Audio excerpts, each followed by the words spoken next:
Hello everyone, welcome again. Ito yung mga mensahe para sa inyo ngayong araw na to. So this is for all zodiac signs. Fire signs, Aries, Leo, Sagittarius, Gemini, Libra, Aquarius, air signs, Taurus, Virgo, Capricorn, earth signs, and Cancer, Scorpio, Pisces, water signs. Okay? So sisimula tayo lagi kay fire signs as usual.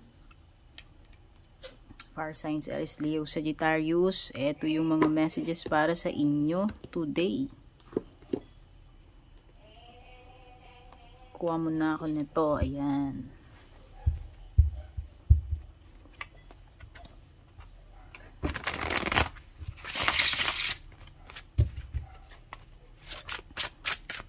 Fire signs. Ano ba itong...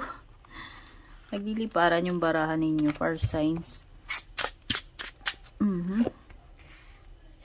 Hierophant. Wow. Iba, attend ba kayo ngayon ng misa? Attend ba kayo ng kasal, binyag, or any kind ng ceremony sa simbahan? Ano? Parang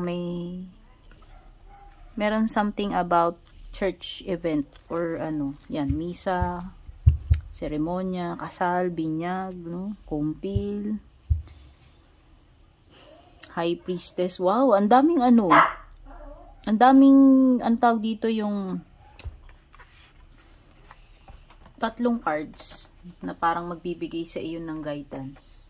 No? So, pwedeng you are divinely guided. May angel dito, may high priestess, and mayroong pope ba ito? Archbishop, hindi ko alam. No? Cardinal. Pope yata, ano?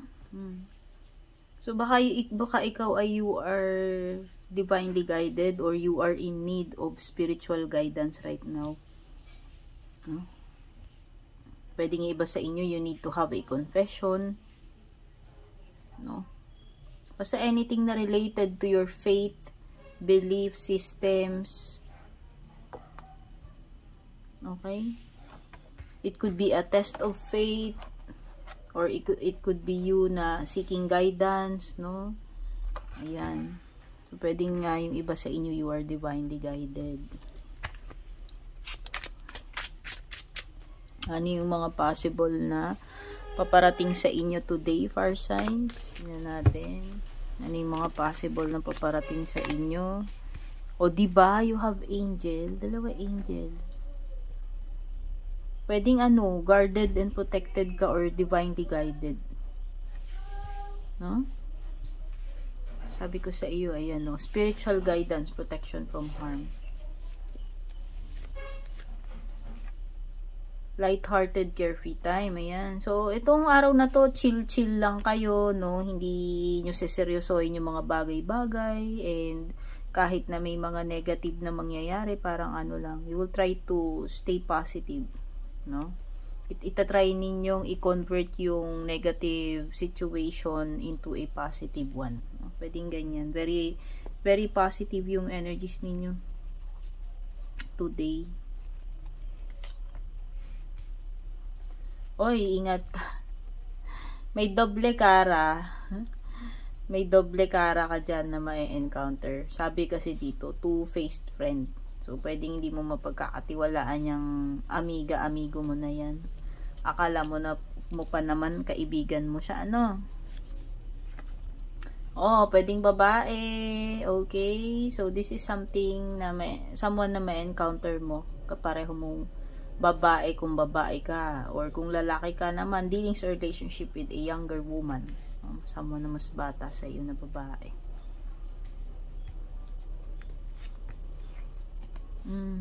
Love, deep affection and caring. Ayan, baka person mo to. Okay, so yung ba sa inyo dito, you will feel love today. No, you will feel, someone will make you feel special. O, diba? Malapit na kasi Valentine's Day. At meron ding lalaki. So, may babae, lalaki energy dito. Meron ding kaibigan na traidor, plastic, doble cara. Iba yung pakita niya pag nakatalikod ka. Ano?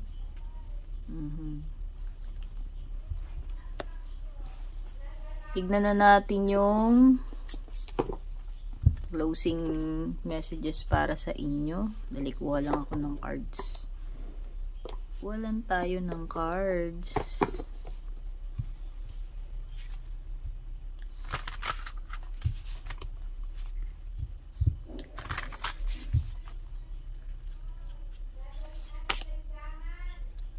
See from a higher perspective. No, try mo i-envision or i-visualize. Try to see things from a different point of view. Yun yung mensahe para sa iyo, So, sometimes, kailangan mo munang observe bago ka mag-react, Pwedeng yan yung meaning nun. And, closing message advice pa para sa iyo. Masyadong malaki tong cards natin. Yan. Hugot tayo sa gitna.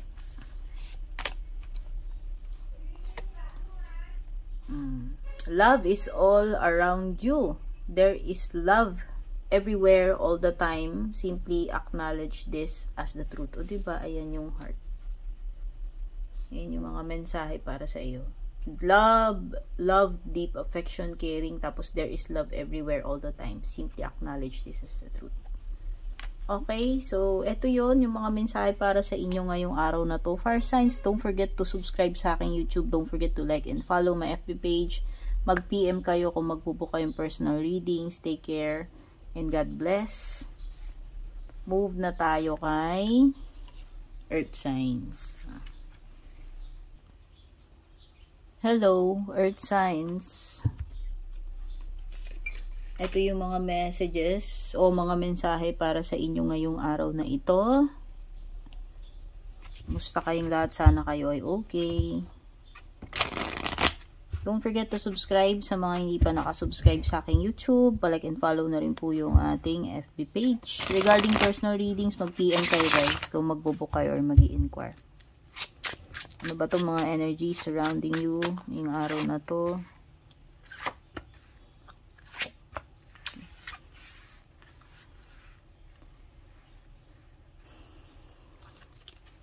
So, meron ditong the Chariot, Cancer energy.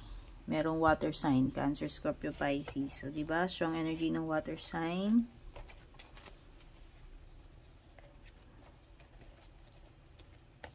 Hindi ko alam, yung iba sa inyo dito, may lakad ba kayo today? Or pinag-iisipan yung mabuti kung pupunta ba kayo or hindi. Okay, so yan, pwedeng yung iba dito may lakad kayo or pwedeng yung iba nag-iisip mabuti kung tutuloy ba kayo dyan sa pupuntahan ninyo. Bakasyon man yan or meron kayong importanteng pupuntahan. May movement kasi with the Chariot and this card. So, pwedeng may lakad, may pupuntahan. Meron din kinalaman about a vehicle. Okay? Pwedeng may kinalaman, magpapaayos ba kayo sa sakyan or kayo ba yung magdadrive dyan, magro-road trip, magbabakasyon basta merong gagawin na may kinalaman sa sasakyan today. May possible na may pupuntahan. Tapos meron kang Queen of Cups. Okay, so ewan ko, parang itong lakad na to siguro, if ever, napaka-special para sa iyo. Okay? Or special yung tao na yan, kaya mo siya pupuntahan, Oo, kasi parang kaya napaka-importante niyang lakad na yan, yung gagawin mo na yan, yung pupuntahan mo is because involved dito yung special person.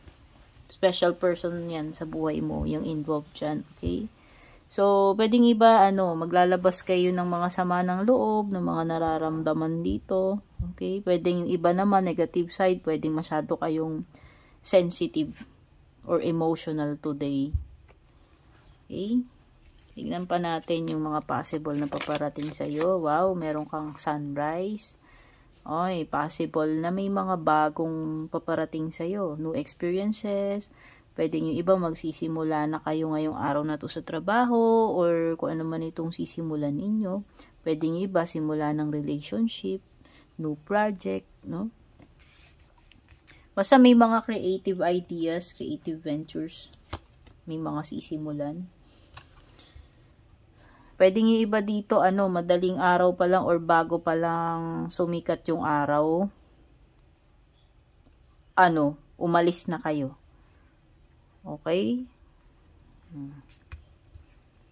as early as, bago pa lang sumikat yung araw, parang sumibat na kayo.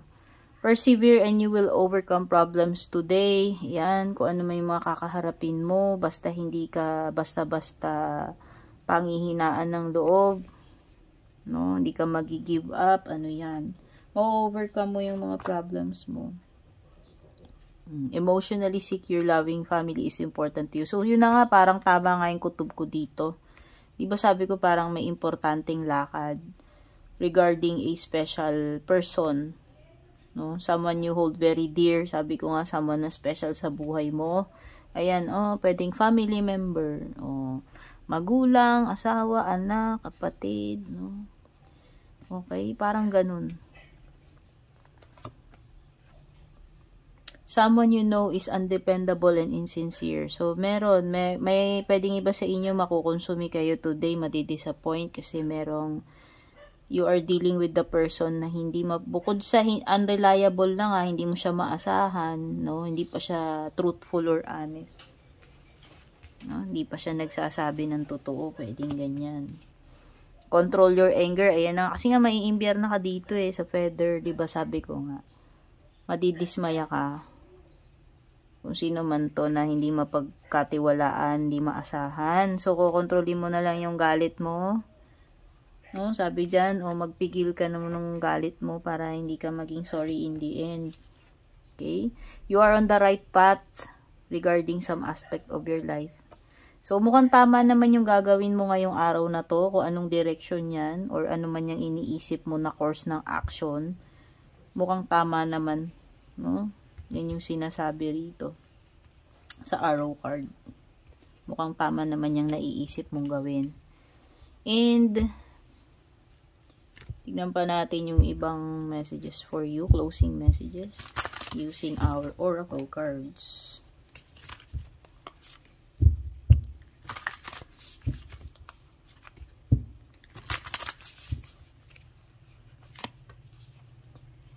Love and let yourself be loved.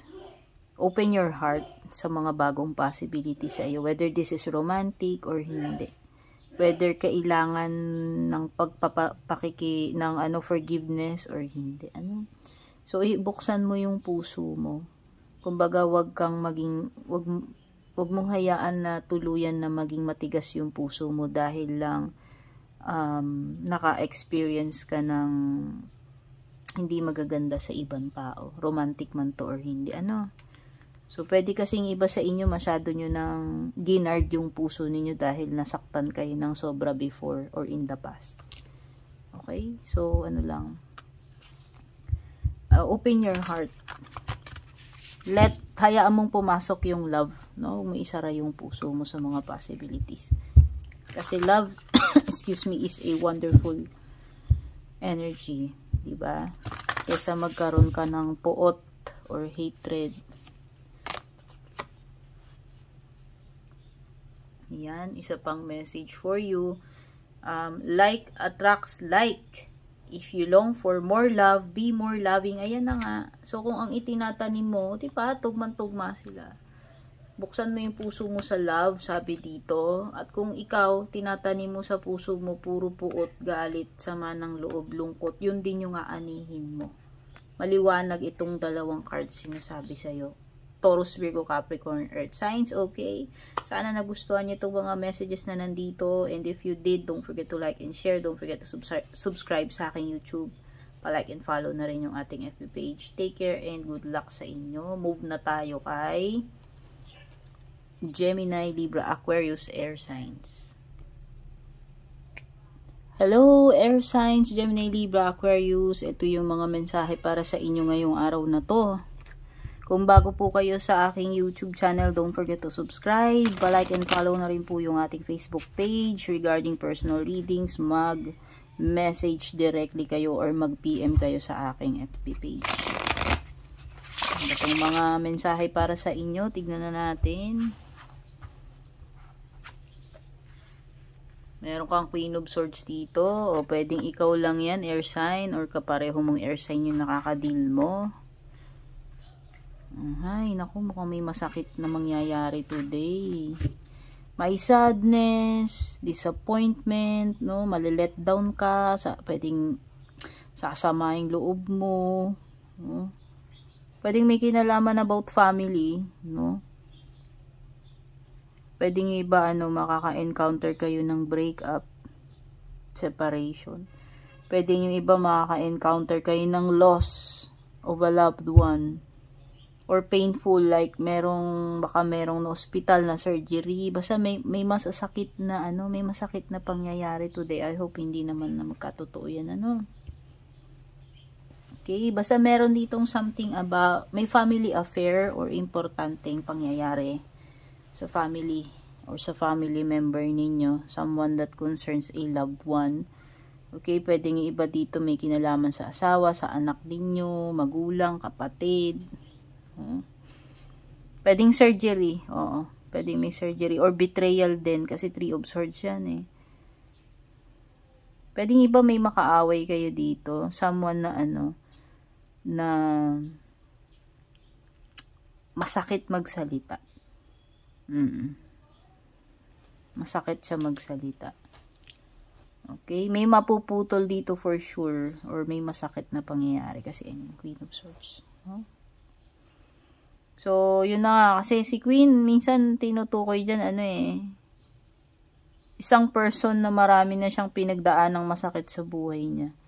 Kaya parang naging ganun na siya katigas. Alam mo yun. No? So, minsan lumilitaw din yung Queen of Swords pagka kailangan mong maging brutally honest sa sarili mo. No?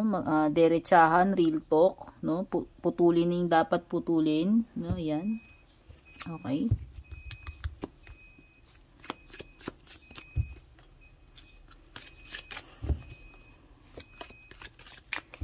Oo, pwedeng iba dito, hindi buo yung family ninyo. O pwedeng naghiwalay yung mag-asawa, no? Parang, basta may parang broken energy. Broken family energy. Mga pwedeng paparating sa inyo, air signs, trouble, oo nga, diba sabi ko nga, mukhang may mga awayan, alitan, samaan ng loob, masasakit na pangyayari. And bukod doon, pwedeng may mga trouble pa, kung ano man tong mga problema na to. Sabi dito, accusations, no? Baka ikaw ay napagkakaisahan or itinuturo na pagbibintangan about something. Happiness and well-being. Okay. Pwedeng yung iba naman, itatry ninyong maging masaya kahit na ganyan ka negative yung mga nangyayari. Sabihin na natin, dapat naglulupasay ka na, sobrang sama ng nangyari, sobrang sakit, iyak ka ng iyak. Pwedeng yung iba dito, merong something or someone na tatry niyang pasayahin ka kahit na nalulungkot ka or sobrang sama ng loob mo. Andito yung positivity, yung sun eh. Okay? So, pwedeng ganun. Or, parang sinasabi sa'yo nung sun, try to see the good side of the situation. No matter how painful itong nangyayari sa'yo or mangyayari pa lang, try mo na lang maging positive. Try mo na lang to see the good side of the situation. No? Kaysa ano ba tawag to? I-embrace mo na lang yung nega, di ba? O magpakalugmo ka na lang doon sa nega. Parang ganun. Try mo na lang maging positibo or try mo man lang maging masaya kahit ganyan yung nangyayari. Someone is working against you behind your back. So, may tumatraidor sa'yo dito. Sinasaksak ka patalikod. Ayan. Basta merong ginagawa to kapag nakatalikod ka, kung sino man yung rat na yan. Situations in the balance that require careful handling. So, may mga sensitive matters to deal with. Ayan na nga. Kailangan maging maingat sa pag-handle nito. Lalo na kung health matter ito. Or kahit sabi mo relationships mga masiselang issue, sitwasyon. No? Ayan. Careful handling yung kailangan dito.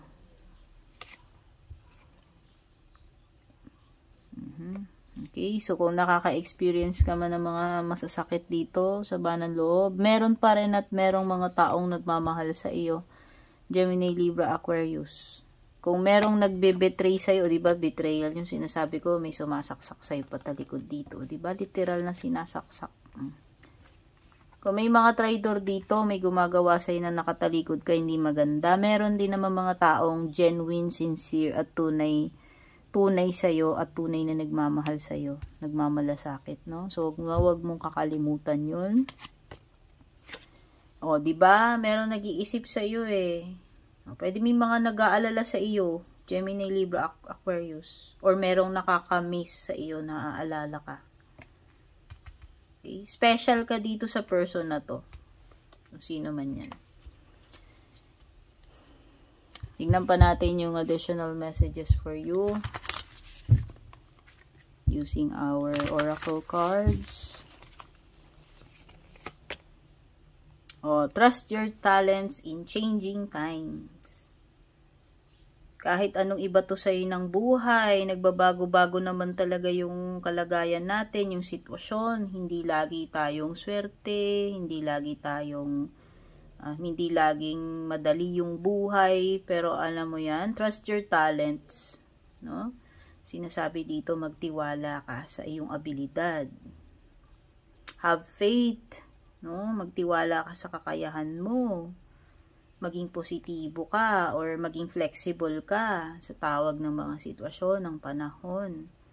Try mong maging flexible, adaptable, and use your talents, no? So, i-maximize mo ano ba tong mga gifts na meron ka na pwede mong magamit dito sa situation mo kahit na may mga negative na nangyayari. Okay? Lagi namang may paraan, and meron din, hindi lang naman tayo dapat mag-focus doon sa mga negatives, and dapat gamitin natin, i-maximize natin yung mga talents and gifts na meron tayo na magagamit natin sa ating sitwasyon, kung ano man yung sitwasyon, no? Ano pa?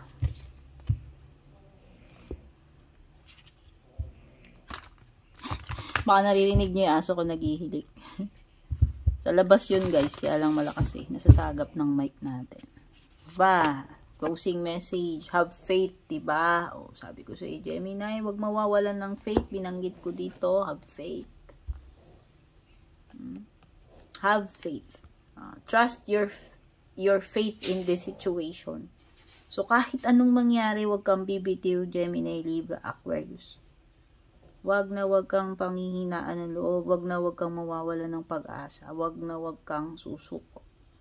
Have faith always. Hindi naman laging stormy ang panahon. Paglipas ng storm, sisikat uli yung araw. O, diba? Ayan yung araw.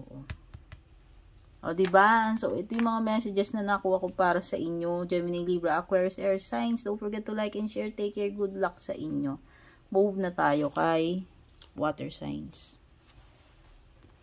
Water signs, hello. Ito yung mga mensahe para sa inyo ngayong araw na ito. Don't forget to subscribe sa aking YouTube sa mga hindi pa po nakaka-subscribe. Like and follow na rin dun sa ating FB page. Regarding personal reading services, mag-PM lang kayo or mag-direct message kayo sa aking FB page. Kapag merong naunang mag-PM sa inyo para mag-alok ng reading, hindi po ako yon. Okay? So, ayan, tignan na natin. Water signs.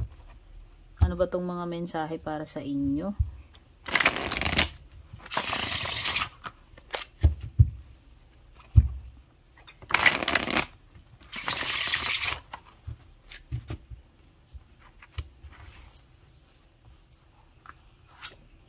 Strength card. Leo.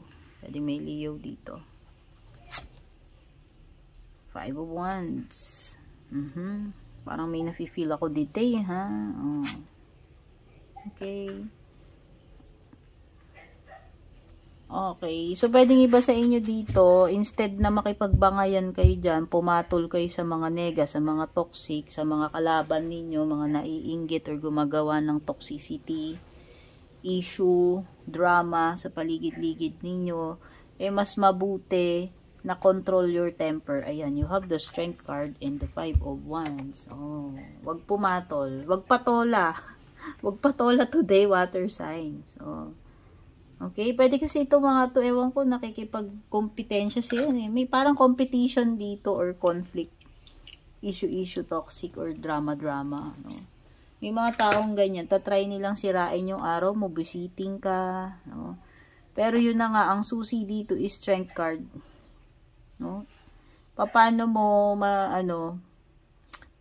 paano mo makokontrol na instead na magalit ka, try mong maging kalmado. Ayan yun. Okay? Pwedeng you are dealing with a Leo. At meron ding, wow, 9 of Pens. Yung iba, havay na havay itong araw na to. So, kung may bibilin kayo, mukhang, mabibili nyo yan. Basta kung meron kayong gustong gawin ngayon na parang ipapamper nyo yung sarili nyo, kung mamamasyal kayo, magi-splurge kayo sa shopping or pasyal. Basta, etong araw na ito, ma-enjoy ninyo. No? Kasi deserve nyo yan. Deserve nyo yan. Parang iba sa inyo dito, ititreat nyo yung sarili nyo. Ayan, ititreat nyo yung sarili ninyo today. Tingnan pa natin yung iba pang pwedeng paparating sa inyo.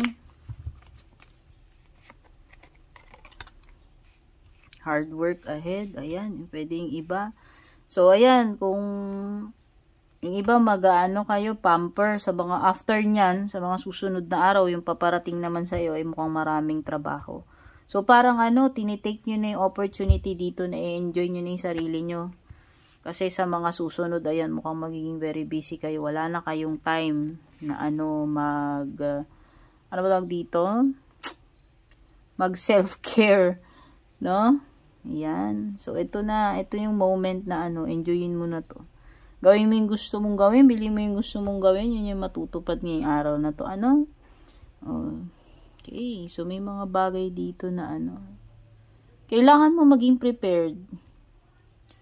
May mga dapat ka paghandaan dito. Ngayon pa lang, mag-prepare ka na. Ayan, water signs. No? Pwede kasing walang kasiguraduhan yung mga susunod na araw. Kaya kung wise ka, kung ako sa'yo, mag-prepare ka na ngayon. So, may kinalaman man ito sa pera or sa ibang bagay. No? Kumbaga, i-secure mo na. Kumbaga, advance na ngayon. Prevention is better than cure. No? Unsuccessful outcome to a problem. So, ayan, if ever mukhang merong hindi matutupad dito or hindi siya, kumbaga yung ini-expect mo, hindi yun yung mangyayari.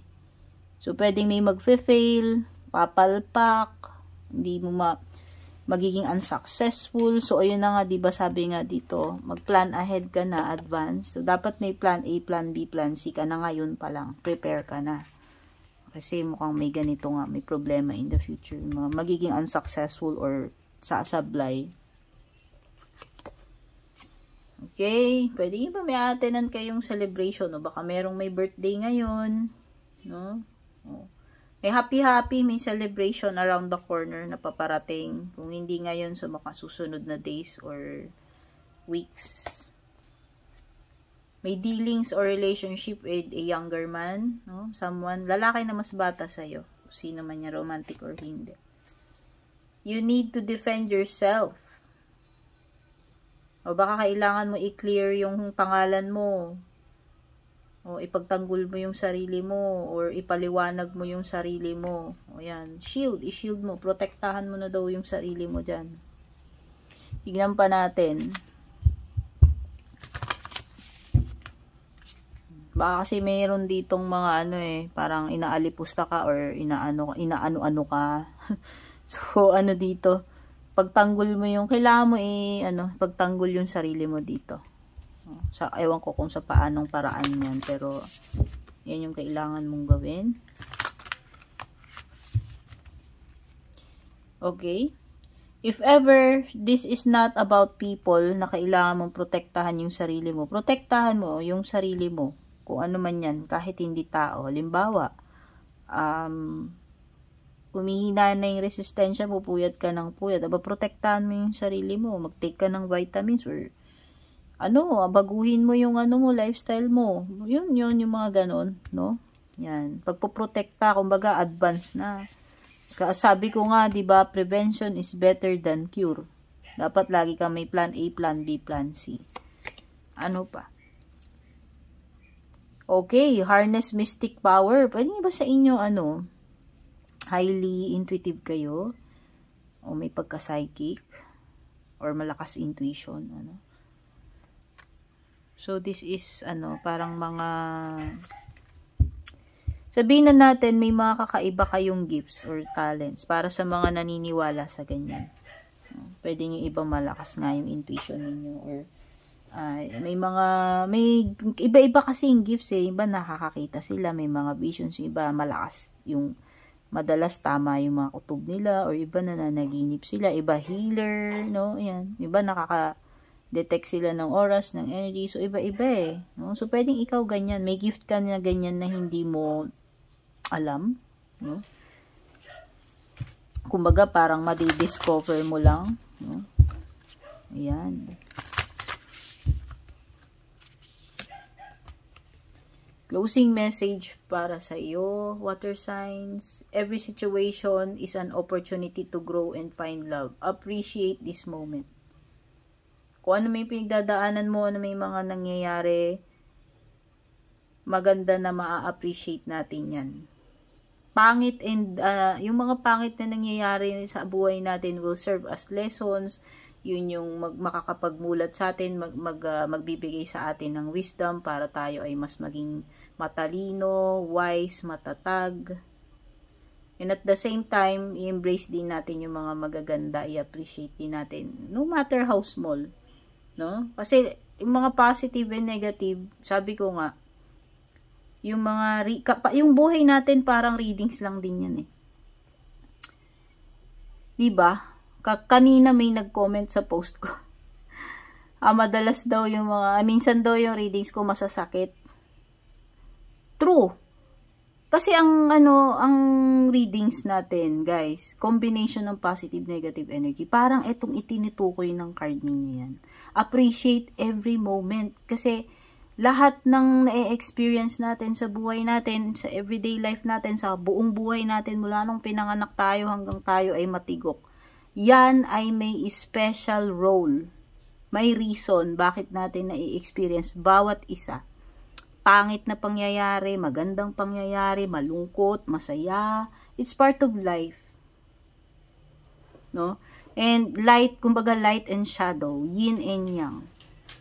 No? Ito ay parte ng buhay natin. Either huhubog sa'yo, diba? Or magpapasaya sa'yo. No, hindi man natin pwedeng i-deny yung mga yan. Nandyan yan eh. So, it's about us learning to appreciate etong mga good side and bad side ng mga experiences natin and ng buhay natin. Okay? So, learn to appreciate every little thing na na-experience natin. Okay? I hope nagustuhan nyo ito, water signs. Don't forget to like and share. Take care, good luck, and God bless po sa inyo. Babush!